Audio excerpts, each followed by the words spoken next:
Alright, thought I'd make a tips video here to help some of the younger cities out, and there might be some useful tips here for some of the older cities too. Let's get into it. Looking at some of the younger cities, the first thing I noticed on a few of them is some of them, I'm not quite sure if they're a military city or a catering city, and you do kind of have to pick. It matters in which ancient wonders you're gonna level up or even build, and it matters on how many armories you're gonna have, how many manufactories. So you really need to decide. If you have a fire phoenix, that's a good start for military. It's sort of a required building. Hopefully, if you get it to stage 5, at stage 5, I think it becomes the best building in the game. By stage 10, there's no question, it is the best building in the game. Not even close at that point. Stage 5, I guess maybe somebody can throw a debate at me, but I still think it is. So if you can craft it in the Magic Academy, but if you don't have any artifacts, it looks like they're part of a rotation in the Spire rewards. They've been there for 3 or 4 weeks as a possible Spire reward, but now they switched to the Stonehenge, so hopefully they'll be back. I think they will be back. Looks like they're going to be on some kind of rotation schedule, but pay attention and really focus on the Spire when they become available. If you don't, and you want to have this building, it is the best in the game. I would highly recommend it. It changes the complete dynamic of fighting. So I would just say, if you want to be a catering city, that's fine. I'll just briefly touch on that later, but military city, you need the Fire Phoenix. The other thing I'll say is both good options, I guess, but if you want the massive tournament scores, you really need to go towards the fighting, because especially if you manually fight, you can a lot of times not lose any troops if you know what you're doing. But catering, you're going to lose the resources. There's no way around that. So if you want to be if you want to compete for super high scores, then you really need to go military. So as far as the Spire goes, beyond just the artifact for the Phoenix and Stonehenge, whatever shows up in the future, the Spire to me is it's where all the rewards come from. You can look at my diamond count here, 32,000. That's a ton. I have bought, when they offer me the 100% diamond bonus, I have bought that 5 times, $20 each. So I spent about $100. If you do the math, that's 25,000 tokens, or diamonds. So I'm 7,000 diamonds higher than that. So I could have never bought diamonds and still had 7,000 sitting here. I don't mind spending money. I like to support the game, but some people don't have that luxury. So the Spire is how you do it. It's not just from there's the Fellowship chest in the Spire. That's obviously where a lot of these come from. Some come from the Genie. A lot of them, though, come from the Magic Academy. And the Spire plays into that because the Spire gives you just a ton of these spell fragments, and you get a lot of the combining catalysts from the Fellowship chest. You need to be in a Fellowship that gets at least the 10th chest. That's my opinion. If you want to be serious here and be able to run this thing. But yeah, as you make things, then you get these vision vapors, and here's every other chest here. Every time you get 100, you roll a chest. Every other chest has the possibility of 500 diamonds. I've hit that so many times. I roll at least 1 chest a week. Most weeks I roll 2 chests. That's how much I craft. And I still have a ton of these things because that's all I do. I just queue them up. That's all I make. I run plenty of tournaments, so I have tons of the whatever those things are called, whatever you need to craft them, relics, I guess. And so I run this thing constantly between what I produce in this and what I get from the Spire. I have plenty. The schedule here, it recycles recipes every 6 hours. This nice little trick here is you can spend 50 diamonds to reset and get new recipes, but I only did that one time. Here's the thing, is I did that once to change the schedule, because normally it runs midnight to 6 a.m., 6 a.m. to noon, but I'm not up at midnight and I'm not up by 6. So that 6-hour window, I miss those recipes. So you can use 50 diamonds one time and alter the schedule. So I did that once, and I do it at like 9 p.m. And then, so I have 9 p.m. to midnight to look at whatever that set of recipes is and make whatever I want. And then it'll refresh them at 3 in the morning, which I'm asleep. That's okay, because I have till 9 a.m. the next day to see that batch of recipes. So I have a 12-hour window there. So I'm looking at the 9 p.m. recycle as a first hit, and then I have 12 hours till the end of the next cycle. So that works out pretty well. That's definitely worth the 50 diamonds. Also, I use most of my time instants here. I get a ton of time instants from the Spire, and I'm not afraid to use them here. I will. I'm not going to use one here. I might later, but this is a 20-hour boost. It's going to give me 9 vision vapors, and it's 3 hours left. The recipes don't reset for 3 hours 42, so I might use a time instance toward the end with an hour to go or something, just to make sure that the bake is done and I collect it before the recycle. Otherwise, I only get 4 new recipes next time. So I'll often use time instance to finish off a collection before the recycle. And if more than one good recipe pops up, then I'll use time instance just to knock out 2 or 3 of them.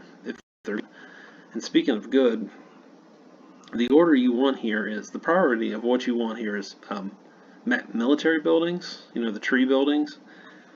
There's plus 25% health, plus 25% mage damage, plus 25% light range damage. Those are the top priority, along with pet food. Pet food, if you have a fire phoenix, then pet food is probably even higher than that, but, well, maybe not. Either way, just get them both. Use time instances if you have to. If they show up in the same cycle, do whatever you have to do to get both of them, all that you can. After that, I like these instances. I don't do the coin instance because I have so many, but the supply instance, I will do those. The 100%, the 33% one, and the 20% one, I always do them. I don't do the 50% one. It's not very efficient. It takes 4 of these things, and the 100% only takes 6. So the 20% only takes 1. So if you have 20%, and it's only 5, that's 100% refill for only 5 combining catalysts. So the 50% ones aren't very efficient. I don't do those, but I do most of the other ones. The 5 and 10% ones only cost spell fragments, so I'll do those too sometimes. So to recap there, you want the military buildings, the pet food, no matter what, use instance if you have to, and then I like the supply instance, and if you need the coin instance, that's fine too, but I don't need them, so. And then I also do Orc Strategist and Valorian Valor. I craft 5 of those every chapter, so so those culture buildings that produce units are really good too. So and I'll touch on this real quickly when we talk about culture. So that's pretty much it for the Magic Academy. Keep that thing running, get your free diamonds frequently with that, and all the other useful goodies. The Spire too. I already talked about diamonds from the Spire, but the time instants too are just awesome. I have 1,000 of these 5-hour ones because I've been doing the Spire now for almost a year, and I can't use them as fast as they're giving them to me from the Fellowship chest and just the regular chest too. So I've got a huge buildup of these. You can see I have 27 20-hour ones. A lot of these I've crafted. I craft those too. A lot of these come from events. The 8-hour ones come from the events, and also the Spire. So I've got a lot of 2-hour ones, 5. So yeah, the Spire just gives you so many rewards. Also in the Spire too, you get the magic residence and workshops. Awesome. They're a great alternative to premium expansions. They'll save you a ton of room, ton of space. So instead of buying premium expansions, think about, you do the Spire, try to get some of these. I think I've bought 1 magic residence, maybe 2. The rest of them came from the Spire, and I bought 1 magic workshop, and the other 3 definitely came from the Spire chest. These are the second best buildings in the game, in my opinion. the magic workshops. So get those, use the spell every single day on them, and you won't have any supply problems. You'll have plenty of supplies.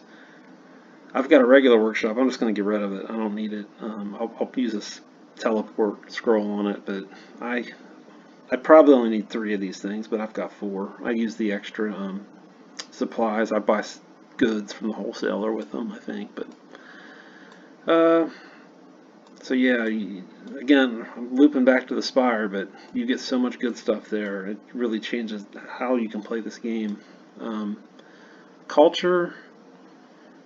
I see people with like Weeping Willows, and they're like 2 or 3 chapters past that. You need to get rid of that. That's terrible. The events give you really good culture buildings. A lot of times they're the 4x3 or the 3x4. Sometimes you get bigger ones, like this is my favorite one, the Great Auction. It's a 5x5, but it's just a huge amount of culture. So when somebody helps me on that one, then I'm good. I have no problem hitting my top bonus there. And that's the other thing too. I see some people have so many workshops, which means you need so many residents. You need to cut that down, and the culture bonus you can obtain by reducing your culture and population usage will make up for. You'll actually get more culture with less buildings. You might have to get rid of an extra manufacturing maybe, or get rid of if you have too many armor or something. But you need to reevaluate. You know, if you're not at least at that. Mine here's 181 because I've got some one of those handshake spell effects. But that second to the right bonus, you need to be at least there. That's and you'll have no issue getting enough supplies. If you have Magic Workshop, you've got the bonus and you've got the spell. No issue at all. Let's see here. Oh, and looping back to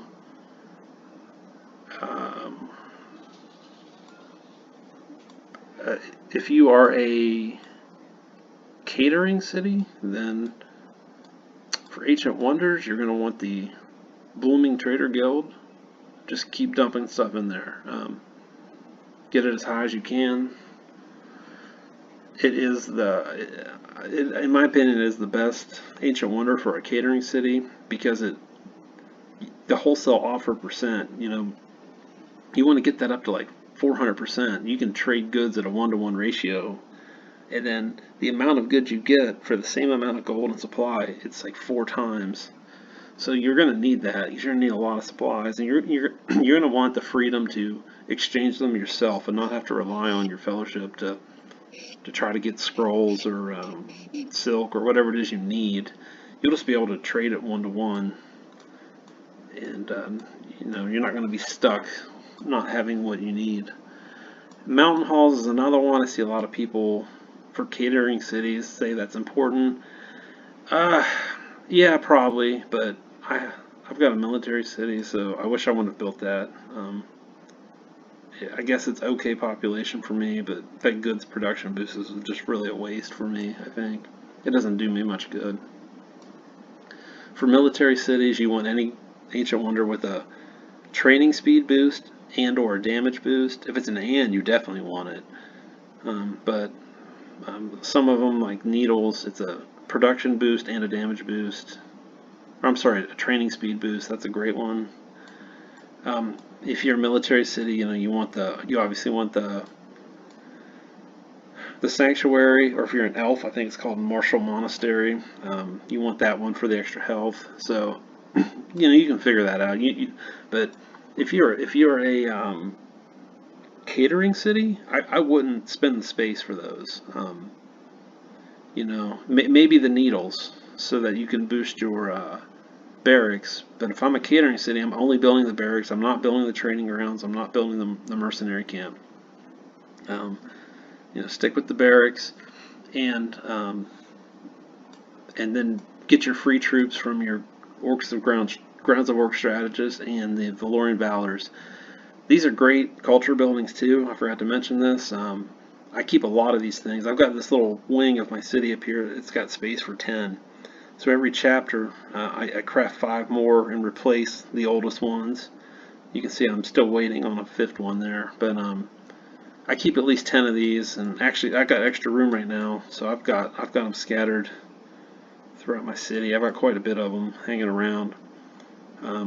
They're not bad culture per square, and it's free troops. I mean, same with the Valorian Valors. They give you the heavy melee units for free. I've got quite a few of those too. So for my culture, I've got a few event buildings. I've got this great auction big one, but I don't think they offer that much anymore.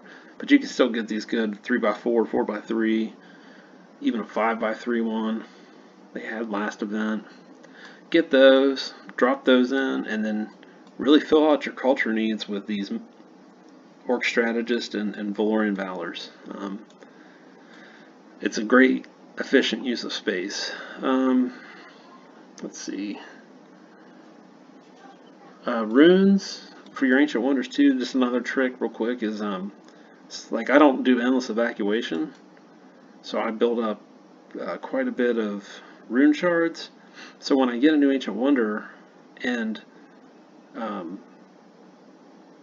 I need to fill out its ring, you know, I'll drop in, I'll insert the rune shards, hopefully fill it half up. And then what I'll do is I'll come to like this endless evacuation and I'll start inserting these until I fill this up. And then I'll go back to my other one, actually one to fill the ring, and I'll forge the rune there and get the rune in the ring. Then I'll come back here and I'll start inserting these things until this fills up again, or this ring fills up.